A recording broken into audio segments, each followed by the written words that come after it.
Right, magandang gabi sa ating lahat ng mga Pilipino. Dito naman tayo ang ating lingkod po, si Kuya Leva. Naga-live naman tayo sa ating channel mga kababayan.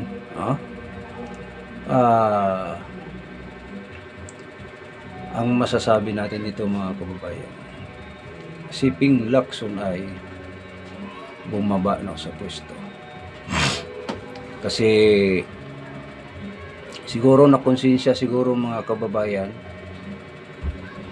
o si Vic Soto silang, di ba yung nakaraang araw, yun nga sinasabi ko, sila lang talagang dinidipinsahan nila ang mga kamalian nilang BBM. Saka sa yung sinasabing bike cam. Kasi kahit pa paano, lalabas talaga ang katotohanan mga kababayan. Ayan nga sinasabi ko sa live vlog ko. Nga walang aso, walang usok na hindi lalabas. Yun na nga, nagkatotoo na ang sinasabi ko. Sila si Lacson, si Vic Soto.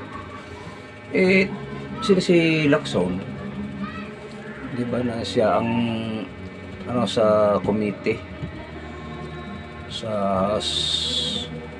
committee sa Blue Ribbon.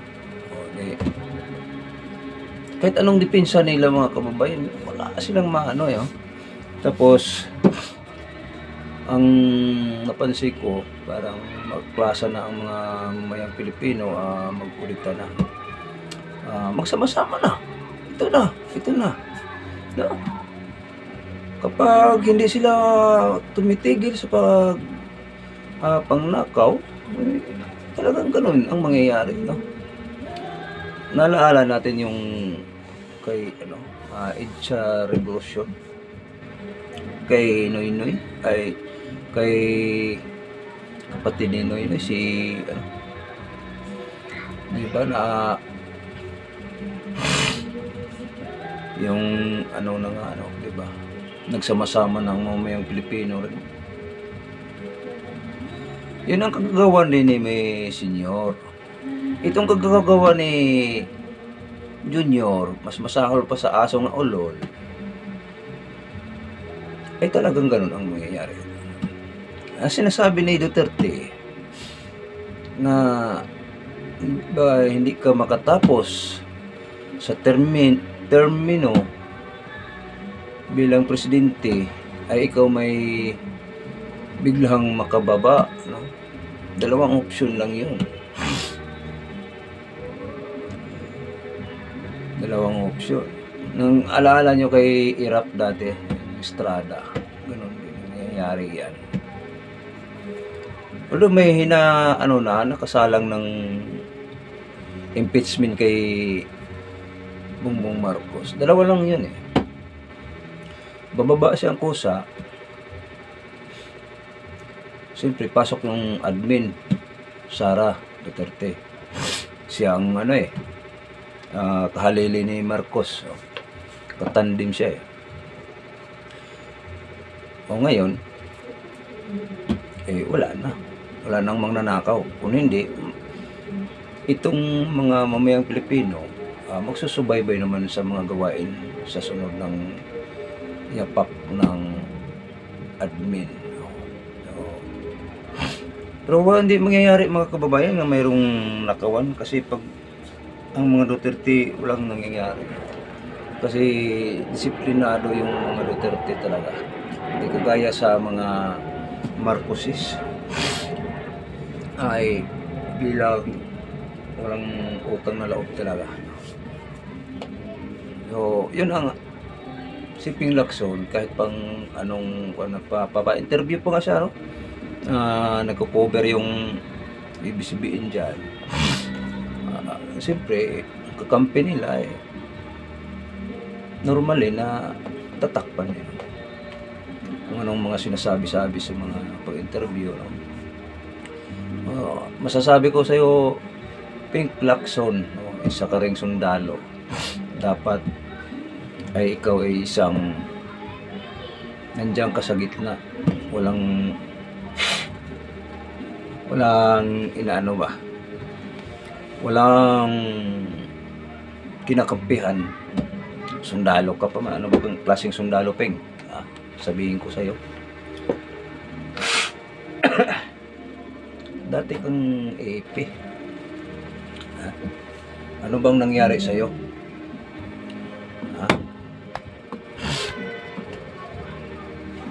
Kasi mga kababayan,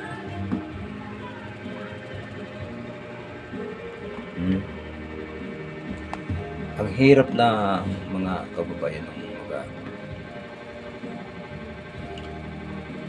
itong mga nakaupo sa gobyerno, mga senador, mga swapang yan.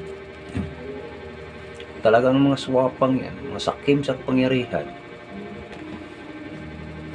Walang kwentang pagka uupo. Ginagamit pa nilang mga mamayang Pilipino. Parang iboto lang sila.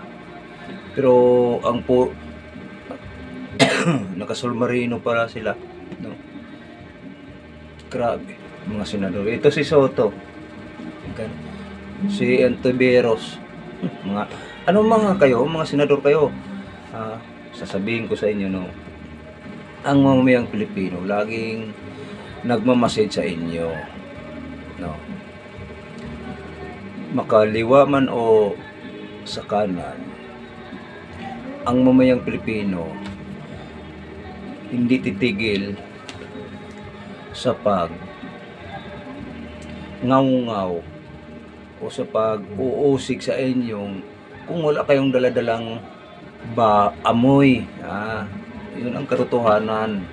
Kung wala kayong bit-bit nga amoy, naalala ba ninyo yung pusa? Pag makaamoy yan sila ng ulam kung saan nakalagay, siyempre kakainin nila. Sungkab, talaga nila, no? Ganon din kayo, no? Mga pusa kayo. Siyempre naman, ang iba rin, alam na matutulog lang, dala mo ulam, tapos hindi ka mamimigay. Ay, nako po. Siyempre, sa iyo. Sinusolo lang yung pera ng sambayan ng Pilipino. Nagpatman. Ikaw, sabihin ko sa iyo, sir, dapat nakikiisa ka sa mga mamayang Pilipino. Hindi ka makaupo diyan, dilawan. Hindi ka makaupo kung walang mamamayang Pilipino. Sa katotohanan, totoo lang. Lakson. Hindi ka makaupo kung walang mamayang Pilipino. Kasi yung mamayang Pilipino ay mayroong kapangyarihan. Baka naiisip nyo, nakalimutan nyo nga itong mamayang Pilipino, kagaya kami sa amin, wala kami kapangyarihan. Kayo lang iniisip na kayo ang mayroong kapangyarihan. Kung naalaala ninyo, hindi ka makakaupo dyan bilang senador. Ikaw, Vic Soto, hindi ka kaupo kung wala kang mga pangako sa mamayang Pilipino. Ganon yun, ba? So, doon kayo nanghingi ng support sa mamayang Pilipino bago kayo nakaupo, bago kayo nanalo. Ngayon, ang mamayang Pilipino, binabastos ninyo. Ito si Tamba, ito si Marcos, no? Hindi naman talaga kayo makaupo dyan kung walang mamayang Pilipino. No? Kami pa ang nagpapasahod sa inyo. Mamayang Pilipino ang nagpapasahod. Inaaboso pa ninyo ang mamayang Pilipino. Tapos pag-aaboso, gagamitin ninyo ang mamayang Pilipino ay para saan? Sa kaguluhan din. No? Kayo mismo ang nagtuturo sa kaguluhan. hindi kayo nagtuturo para sa kabutihan sa lahat ng mga mamamayan o sa kung may pag-iisip naman ang ating presidente, kung matino pa, dapat ay hindi niya abusuhin ang konstitusyon o mamayang Pilipino, kasi ang Pilipino, huwag niyong sasabihin mga mamamayan, mga nandiyan sa gobyerno nga walang laban ang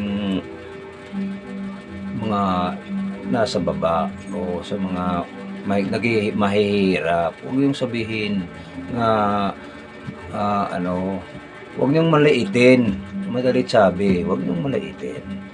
Kasi kung malaitin ninyo yung tao na pinakababa sa tingin ninyo, hindi kayo nakaupo dyan kung walang mamamayang tao. Tandaan ninyo, Lacson, Ping Lacson, Vic Soto, Ontiveros, mga kaasanib ni Marcos. Ikaw Marcos, hindi ka makaupo dyan kung walang mga mamayang Pilipino nagtulong-tulong, parang ikaw ay tinuturi naming ama. Pero ang tinuturi ninyo sa aming mamayang Pilipino ay bilang walang kakwinta-kwinta para sa inyo, dahil nandyan na kayo sa pwesto nyo eh. Tapos na ang mga pambubula, no? Tapos na yung pambubula sa amin. So kami rin, huwag niyong sabihin Marcos na hindi kayo makababa dyan. Kahit tapos na ang pambubula, kami rin ang mambubula sa inyo, mabubuli. Kami ang mambubuli sa inyo.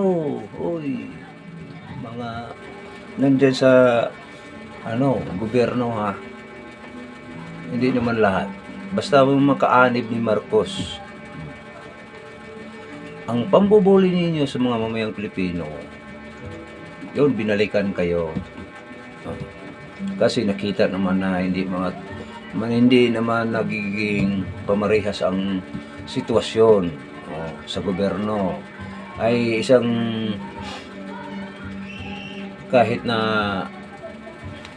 nandyan na kayo binigyan ng kapangyarihan, sinahuran kayo, ay nilapastangan pa ninyo ang pera ng mamamayang Pilipino.